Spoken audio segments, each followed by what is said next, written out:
phlébite, qu'on appelle aussi une thrombose veineuse profonde, est la survenue d'un caillot dans une veine profonde, le plus souvent au niveau des membres inférieurs. Et ces phlébites exposent à plusieurs risques, soit un risque d'extension et d'embolie pulmonaire, qui est le départ d'un caillot dans le poumon, dans les artères du poumon, soit un risque de récidive et surtout, à long terme, un risque de survenue d'un syndrome post-thrombotique qui peut se manifester de plusieurs façons, soit par un œdème, c'est-à-dire une grosse jambe chronique qui va durer, soit par des lésions cutanées au début et au maximum par un ulcère veineux, comme on peut le voir sur certaines images. Il faut savoir que ces phlébites sont assez fréquentes, ça touche 1 à 3 personnes pour 1000 par an.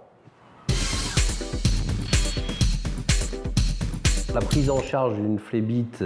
commence par la réalisation d'un échodoppler qui permet d'en faire le diagnostic de certitude. Et puis le traitement le plus souvent réalisé est un traitement par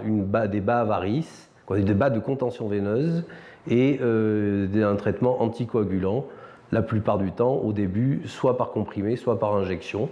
Ce traitement peut se faire en ambulatoire et est réalisé dans tous les centres. Alors oui, dans certains cas très spécifiques, des patients par exemple des patients jeunes qui se réveillent un matin avec une cuisse qui fait le double du volume de l'autre, on peut être amené à proposer un traitement interventionnel parce que ces patients sont plus à risque de développer un syndrome post-thrombotique sévère, comme je vous l'ai expliqué au départ.